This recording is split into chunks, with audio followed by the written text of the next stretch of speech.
Kami selalu khawatir tentang waktu ketika mengunjungi sebuah kota. Tapi ini Anatolia yang sering menerima tamu begitu banyak. Anatolia juga membuat kami merasa diterima. Kita akan mencoba mengunjungi sungai Kizilirmak, makam-makam, kuil-kuil, dan Hattusa. Juga mencicipi hidangan khas Iskilip.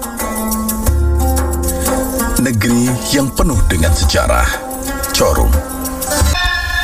Azan subuh sudah berkumandang, mengajak seluruh kaum muslimin, pemilik pagi, untuk bersujud ke hadapan Ilahi.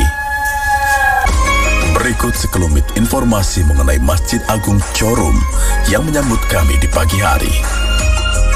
Meski waktu pembangunannya belum pasti, diperkirakan masjid ini dibangun oleh Hayrettin Hazir, budak Sultan Seljuk Alaeddin Keykubat. Tertulis dalam tulisan Tezkiretu I Emniye, masjid ini diperbaiki oleh Mimar Sinan. Setelah diperbaiki pada era Sultan Murad IV, masjid ini juga disebut Masjid Sultan Muradi-Rabi. Masjid Agung Çorum mengalami kerusakan besar selama gempa bumi tahun 1786 dan 1793, dan reruntuhannya tetap berdiri hingga 8 tahun berikutnya. Batu bata digunakan dalam pembangunan masjid itu.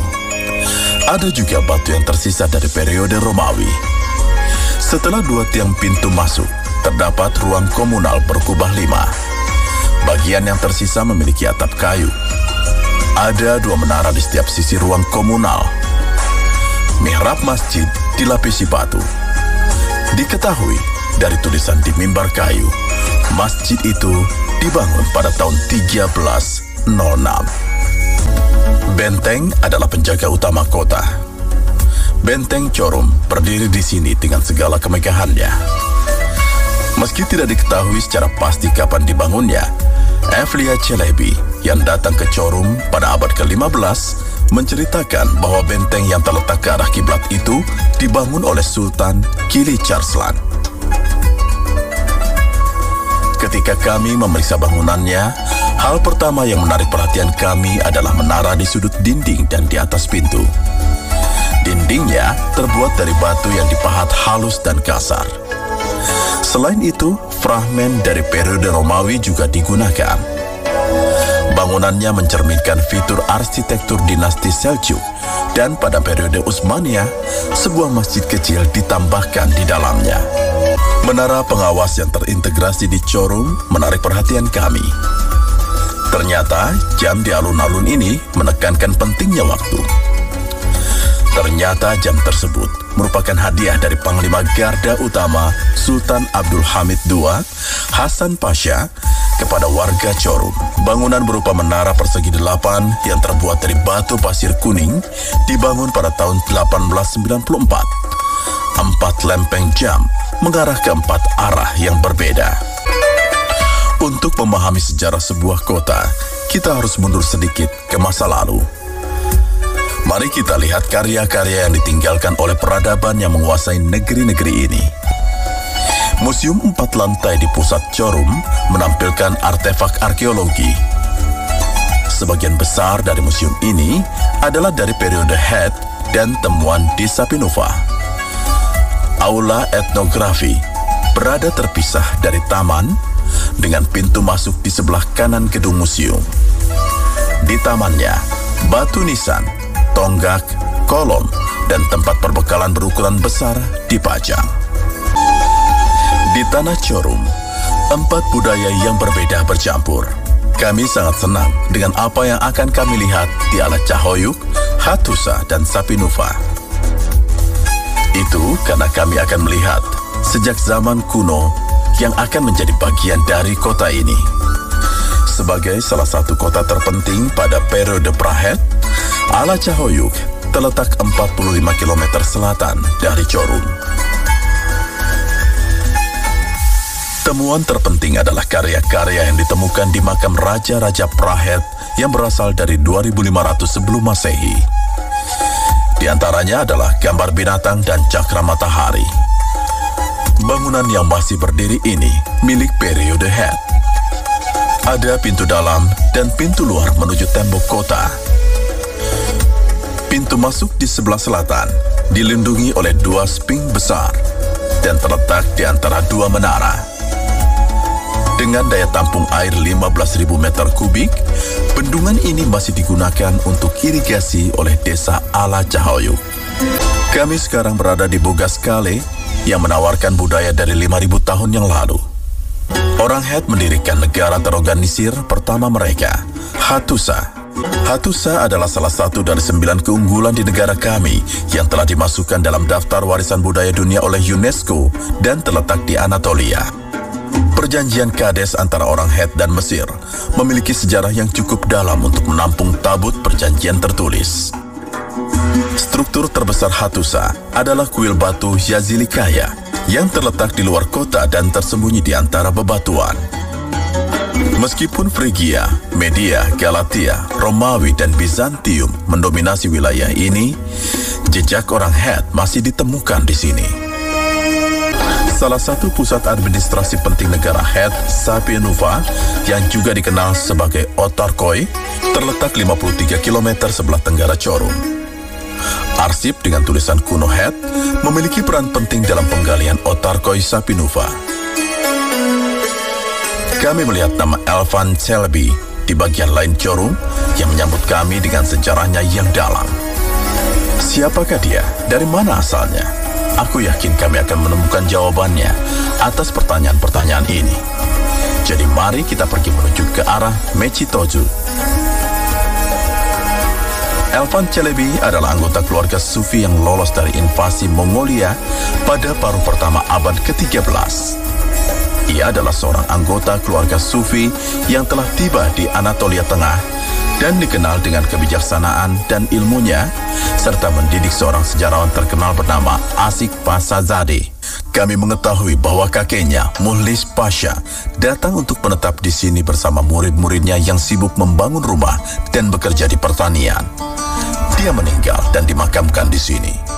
Elvan Celebi telah membangun sebuah masjid, sebuah pesantren Islam, sebuah museum, dan sebuah pemandian.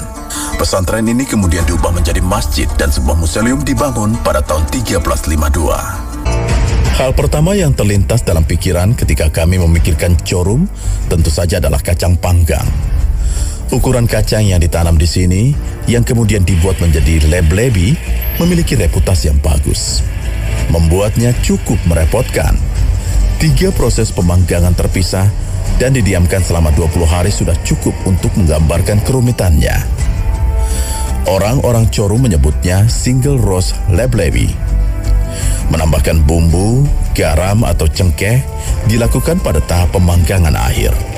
Çorum menawarkan 30 varian mulai dari rasa cengkeh, merica, buah, dan coklat. 75 ton leblebi terjual setiap minggunya. Kami menganggap angka ini sangat tinggi pada awalnya, namun setelah kami mencicipinya, kami merasa angka itu seharusnya bisa lebih tinggi. Saat kembali dari kunjungan ini, kami teringat orang-orang yang kami cintai.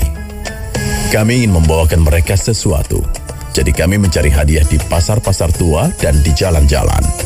Sambil memikirkan apa yang bisa kami beli selain leblebi, kerajinan dari tembaga menarik perhatian kami. Kerajinan tembaga yang dilakukan oleh ahlinya mungkin adalah yang terbaik dari semua hadiah. Hampir tengah hari di Çorum. Pemberhentian kedua kami adalah Masjid Iskilip Syekh Muhyiddin Yavsi.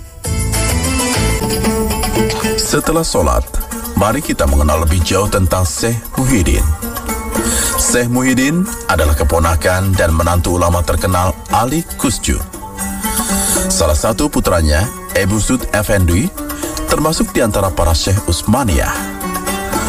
Muhyiddin Efendi yang meninggal pada tahun 1515 dimakamkan di makam di sebelah masjid yang namanya dijadikan nama masjid. Makam itu dibangun oleh putranya Ebu Sud Efendi. Pada abad ke-15, masjid ini memiliki 2 kubah dengan 2 katrol. Bangunan ini terbuat dari batu pahat dan batu bata. Sebuah menara dengan tiang bulat ditambahkan di atas pondasi batu. Kami mengatakan bahwa benteng adalah penjaga utama kota. Salah satu benteng tersebut adalah yang berada di Iskilip. Sementara kami memiliki sisa waktu 3 jam dan 50 menit sebelum salat berikutnya, kami bermaksud untuk melihat penjaga peradaban tertua. Saat kita berada di depan benteng, mari kita buka kembali buku catatan kita dan menyimak informasi berikut ini. Benteng Iskilip dibangun di atas batu alami setinggi 100 meter. Reruntuhan yang digunakan dalam konstruksinya berasal dari periode Han. Ada makam yang diukir di bebatuan dari selatan hingga pintu masuk benteng. Menara ditempatkan di keempat sisinya. Itu adalah tempat pemukiman selama periode Utsmaniyah. Lingkungan dan masjid dibangun di dalamnya.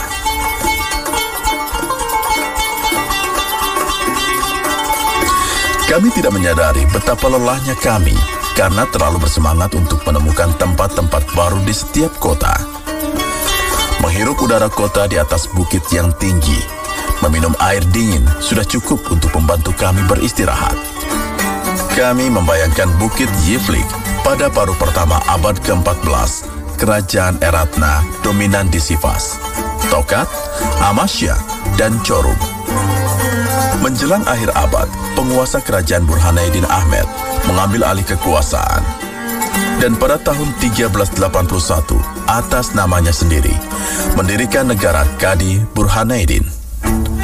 Negara berdiri antara tahun 1381 dan 1398 dan bersahabat dengan Utsmaniyah sampai Perang Kosovo pertama. Tapi kemudian persahabatan ini runtuh. Tentara dua negara memulai perang dan berlangsung selama 3 hari 3 malam. Tentara Utsmaniyah kalah. Shahzadah Ertugrul, putra komandan tentara Yildirim Beyazid, meninggal dalam perang. Kadi Burhaneddin yang menang terus melakukan pembantaian besar-besaran di daerah tersebut. Orang-orang Iskilip yang pro-Utsmaniyah juga merasakan akibatnya dalam hal ini. Mereka yang melarikan diri berlindung di bawah batu ini dan selamat. Kota Iskilip mengejutkan kami dalam setiap langkah, seperti buku sejarah multigambar.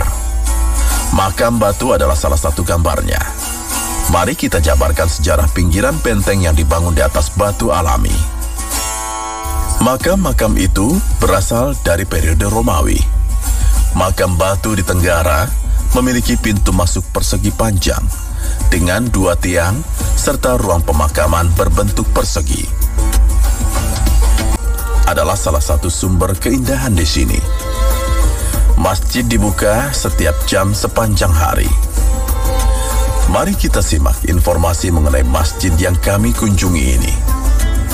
Masjid ini dibangun sesuai dengan denah Masjid Agung dalam arsitektur Utsmaniyah. Masjid yang terbuat dari batu pahat dan batu bata ini memiliki denah persegi panjang dan ditutup dengan kubah kayu. Mihrab di dalam masjid dilapisi dengan keramik. Ada menara dengan tiang bulat di atas alas batu persegi. Pada tahun 1839, Iskilip kembali mengalami gempa besar. Setelah kebakaran, hanya menara batu masjid yang bertahan.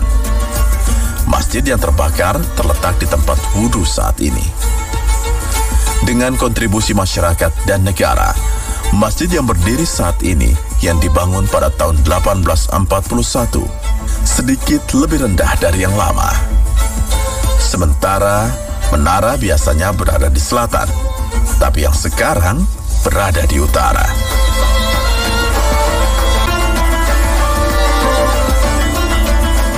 Di Turki, Balkan, dan bahkan di Asia, ada banyak orang suci yang menyandang nama Gul Baba. Alasan mengapa mereka disebut Gul Baba adalah karena mereka membuat hati orang di sekitar mereka tersenyum. Sebelum melihat Çorum, kami mengunjungi Gul Babanya. Tidak ada informasi tentang Gul Baba, kecuali bahwa dia adalah anggota sekte Gulseni. Al-Fatihah yang kami bacakan di makamnya mengingatkan kita pada wali yang lain. Seorang pahlawan pada masanya di pemakaman Gul Baba. seorang pria yang membuat sejarah dengan kebijaksanaan dan martabatnya. Atif Hoja dari Iskilip. Saat kami berjalan menuju makamnya, kami membayangkan kasusnya. Dia berpendapat bahwa seorang Muslim dapat dan harus dibedakan dari seorang Kristen atau Yahudi melalui pakaiannya. Dia diadili selama 3 tahun penjara.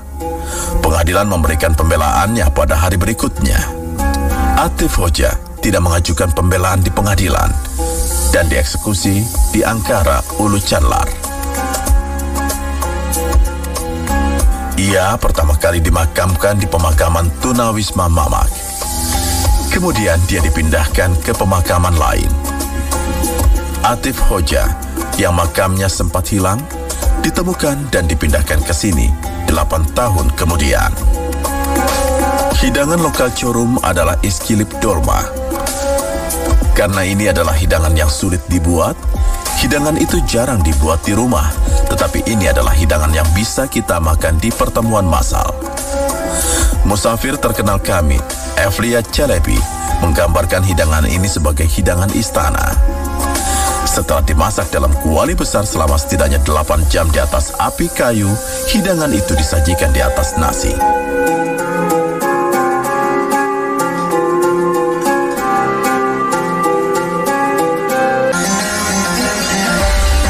Setelah sholat zuhur, mari kita dengarkan informasi tentang masjid ini bersama-sama.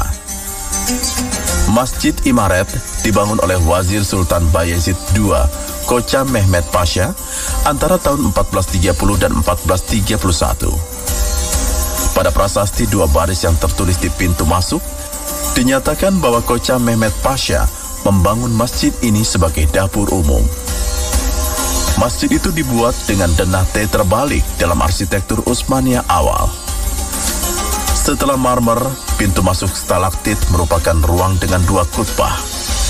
Pintu masuknya terbuat dari sepotong kayu kenari dan dihiasi dengan pola geometris dan pola rumi. Kami memiliki banyak tempat untuk dilihat di Osmancik, jadi kami menuju ke Kastil Kandiber. Masih ada waktu 5 jam 16 menit sebelum jadwal sholat berikutnya. Kastil Kandiber dibangun di atas batu alam setinggi 275 meter. Tidak diketahui pasti kapan dan oleh siapa kastil itu dibangun, tetapi diyakini berasal dari era dinasti Seljuk.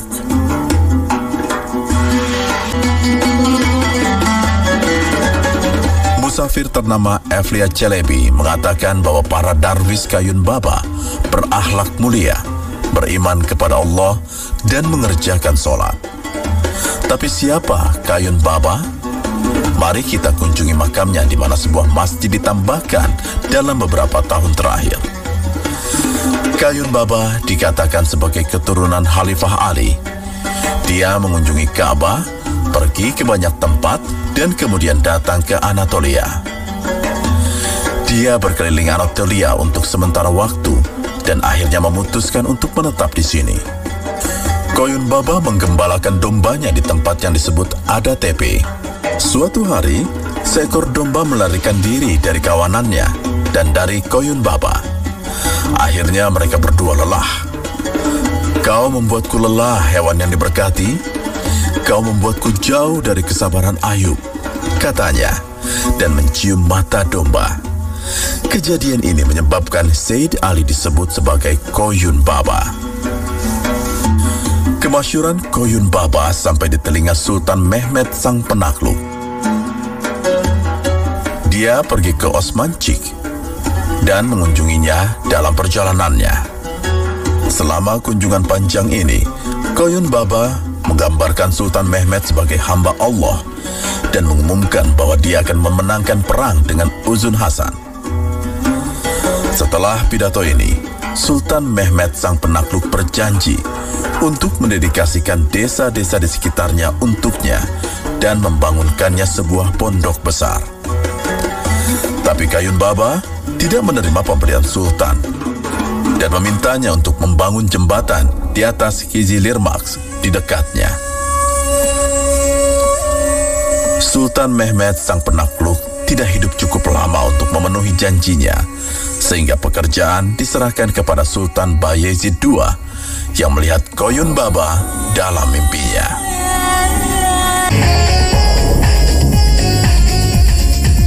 Cara untuk menemukan Chorum adalah dengan mengikuti Kizilirmak yang melintasi seluruh provinsi. Itulah yang kami lakukan. Kizilirmak adalah sungai terpanjang yang berasal dari tanah Turki dan menuju ke laut. Kizilirmak, salah satu wadah vital provinsi ini yang memberi makan dataran dan ladang, adalah sumber pertanian padi. Air yang melambat di bendungan Obruk kini jernih. Kemudian seperti namanya, alirannya keruh.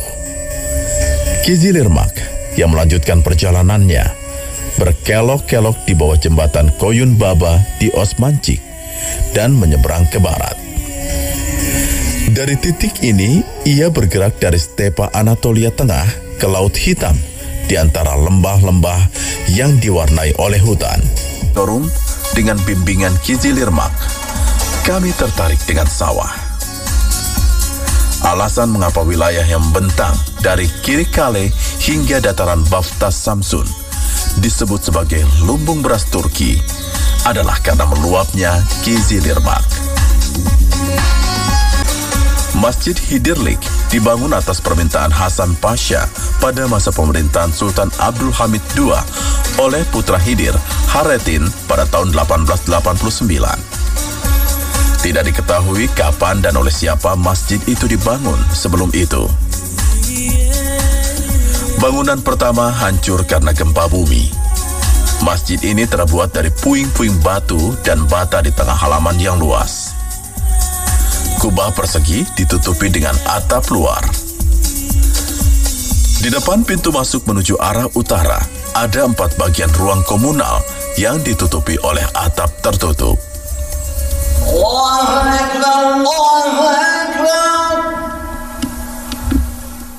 Dan azan pun berkumandang. Ia memanggil orang-orang yang beriman. Assalamualaikum. Usai sholat maghrib, kami mempercepat perjalanan agar bisa berziarah ke makam-makam di sebelah masjid. Di sisi lain, kami memikirkan alasan yang membawa mereka dari kota suci Mekah ke Chorum. Yang Mulia Suhaib Irumi menjadi seorang muslim bersama dengan Amar bin